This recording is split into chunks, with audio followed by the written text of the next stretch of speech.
Oke, selamat pagi. Assalamualaikum warahmatullahi wabarakatuh. Apa kabar Anandaku semua? Selamat datang kembali di pembelajaran Pak Robin pada pagi hari ini, yaitu paket B. Ya, mulai dari kelas 7, kelas 8, kelas 9. Pada pagi hari ini kita akan belajar PPKN sampai dengan selesai nanti. Bapak harapkan anak Bapak di pembelajaran ini fokus ya, dengan seksama yang hadir maupun yang tidak hadir. Mudah-mudahan anak-anak Bapak, Ananda semua dalam keadaan sehat walafiat ya, lancar segala aktivitasnya, membantu orang tua bekerja dan sebagainya, termasuk dalam memahami pembelajaran langsung maupun secara online nantinya. Mudah-mudahan Anda semua bisa melaksanakan dengan baik dan mencermati dengan baik dalam pembelajaran pada pagi hari ini. Ya, oke, pada pagi hari ini Bapak menjelaskan pelajaran PPKN yaitu kelas 7. PKN kelas 7. Nah, pada materi PKN kelas 7 ini tidak hanya kelas 7 yang berfokus pada pembelajaran ini. Ya, dalam pelajaran tersebut nanti Anda semua juga harus fokus dalam pelajaran ini karena ini lebih penting. Ya, dalam materi ini Bapak akan membahas bab 3 yaitu keteladanan founding father. Ya, ketika berbicara keteladanan founding father, yang harus kita teladani di rumah, yang harus kita pahami di rumah, yang harus kita ikuti gaya dan strukturnya itu adalah gerakan ayah. Nah, ibu adalah seseorang pejuang yang tidak akan pernah terbalas jasa dan baiknya ya kepada kita, tapi ayah juga tidak bisa terlepas dari keringatnya, bahwasanya ayah adalah seorang penafkah yang tidak pernah mau dihitung angkanya. Benar ya?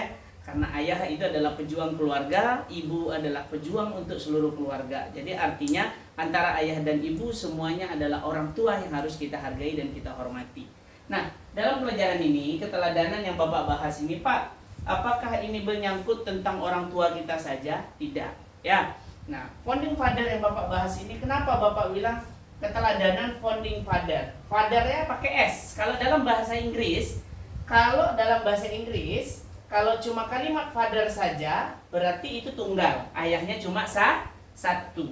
Nah, kita berbicara di sini ayahnya ada dua atau lebih. S. Nah, simbol dalam bahasa Inggris S ini melambangkan bahwasanya lebih dari satu. Nah, ingat ya. Kalau dalam bahasa Inggris lebih dari satu. Kalau di dalam sini juga lebih dari satu. Founding father. Kenapa? Semangat komitmen para pendiri negara. Ya, kita fokus pada pembelajaran ini adalah bagaimana kita bisa menekuni, bagaimana kita bisa memahami, bagaimana kita bisa mengikuti jejak-jejak mereka para pejuang bangsa. Nah, inilah founding father-nya. Semangat dan komitmen para pendiri negara. The Founding Fathers adalah julukan untuk para tokoh pendiri negara, tokoh yang memperjuangkan kemerdekaan dan berdirinya NKRI. Apa itu NKRI? Negara Kesatuan Republik Indonesia. Nah, itu NKRI. Jadi siapa aja yang terlibat di sana, Pak? Nah, di sini yang terlibat di dalamnya ini adalah mulai dari anggota BPUPKI sampai nanti ke anggota PPKI. Ini dia. Nah, pertanyaan Bapak ke kalian, apakah cuma mereka yang terlibat di dalam memperjuangkan BPUPKI dan PPKI saja yang harus kita hargai? Tidak. Waktu itu seluruh negara, seluruh masyarakat yang ada di dalam NKRI, mereka terlibat dalam memperjuangkan kemerdekaan. Mereka ikut perang nggak? Ikut perang, tetapi ini adalah para tokoh pemikir. Artinya mereka tidak hanya perang saja, tapi juga beberapa orang ini yang terlibat di depan ini adalah orang yang memikirkan apa yang harusnya disiapkan untuk mendirikan sebuah negara.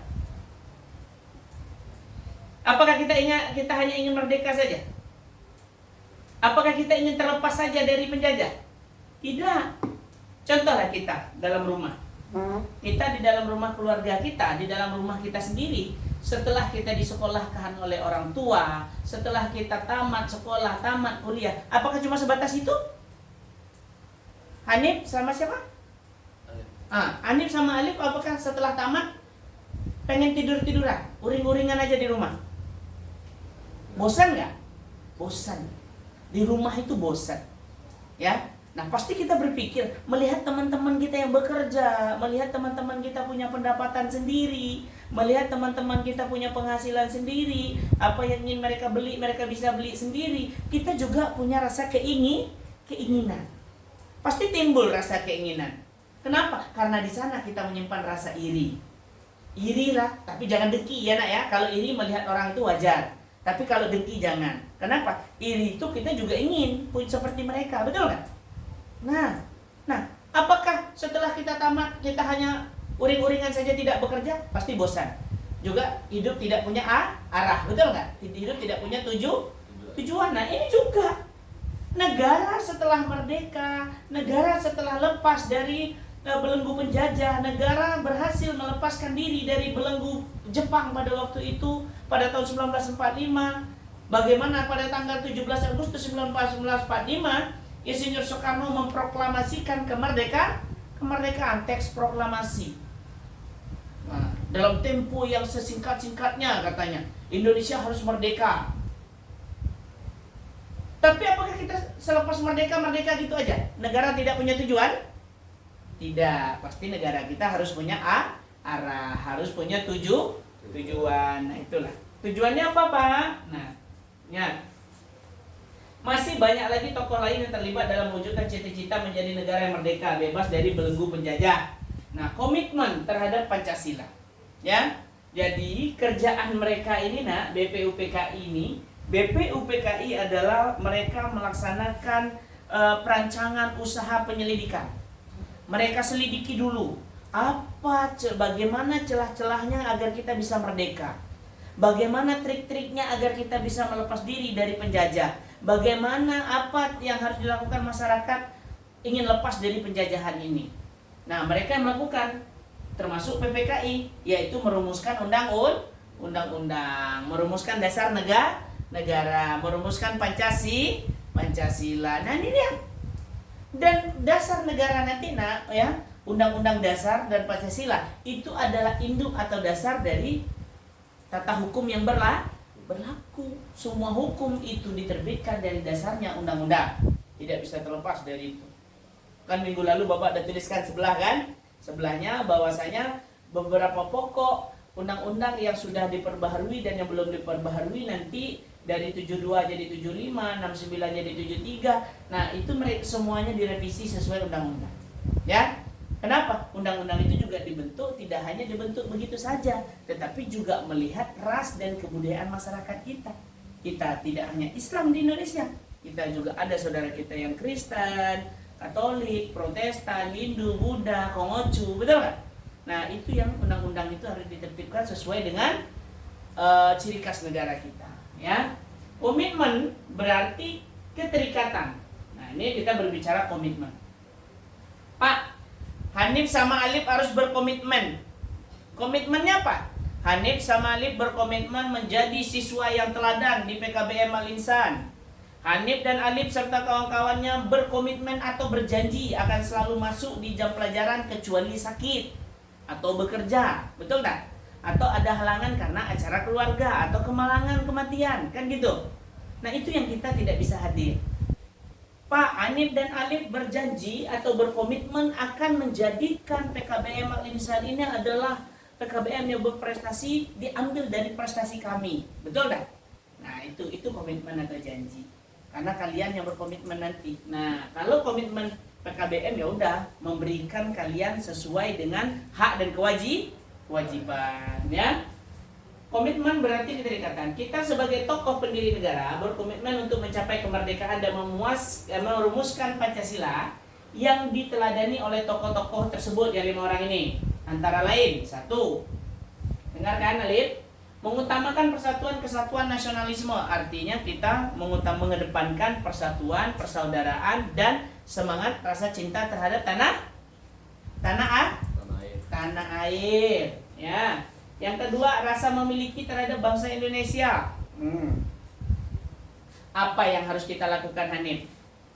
Alif, kalau kita memiliki rasa cinta terhadap tanah air Indonesia itu apa? Salah satunya, jangan membuang sampah sembarangan. Cinta nggak terhadap negara?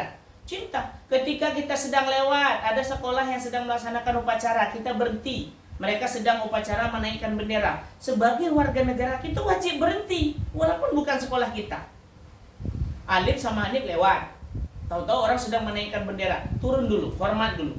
Kenapa? Itu sebagai bentuk rasa cinta terhadap tanah air, menghargai jasa para pejuang. Ya, Nah itu, apalagi tidak membuang sampah sembarangan, meneladani hidup rukun dan damai serta tentram, tenggang rasa terhadap masyarakat tempat tinggal kita. Sama tetangga kita tidak boleh marah-marah. Meskipun tetangga suka marah, kita respon baik-baik. Kadang-kadang ada tetangga nih yang baik, kadang-kadang yang suka ngomel. Gara-gara tai ayam aja mau mereka kelahi, kan gitu. Nah itu, kenapa? Karena tidak adanya rasa persaudaraan, tidak adanya rasa tenggang rasa. Nah itu dia, ya. Jadi anak-anak Bapak harus menanamkan rasa itu. Yang ketiga, selalu bersemangat dan berjuang, udah pasti. Hanif dan Alif harus semangat dan berjuang untuk menjalankan pendidikan. Minimal mudah-mudahan nanti Bapak doakan Hanif dan Alif tamat dari sini, bisa bekerja dengan baik, gajinya yang bisa menghidupi keluarga, membahagiakan orang tua kalau kita masih single, ya kan? Nah itu, bisa jadi pengusaha kayak Hanif, nanti bisa buka rumah makan, ya Hanif ya. Nah, ya. Mendukung berupaya secara aktif mencapai cita-cita bangsa, udah pasti ya. Cita-cita bangsa itu adalah ingin mesejahterakan masyarakatnya atau rakyatnya, mengorbankan kepentingan pribadi. Nah nih Alif, ketika berbicara tentang negara, kita harus mengorbankan kepentingan pribadi untuk kepentingan negara, karena negara adalah kunci pertama. Ya. Apapun urusan pribadi kita, tinggalkan kegiatan itu, urusan negara lebih penting. Tapi kalau di Batam Bapak lihat, ditinggalkannya urusan negara, ucara pribadi yang lebih penting. Betul enggak? Nah itu ya. Oke, sampai di sini ada yang ditanyakan, Hanif, Alif? Tidak ada. Oke, tidak ada. Cukup sekian dulu anandaku semua. Minggu depan kalau bisa hadir semua, kita akan membahas soal TKA ya. Persiapan, meskipun yang SMP juga ada TKA-nya. Lebih kurangnya Bapak mohon maaf jika ada silap kata dalam ucapan, dalam ketika menjelaskan. Bapak mohon maaf, pada Tuhan Bapak mohon ampun. Anak Bapak semua mudah-mudahan bisa memahami pembelajaran pada pagi hari ini. Bapak tutup, wabillahi taufiq wal hidayah. Assalamualaikum warahmatullahi wabarakatuh. See you next time.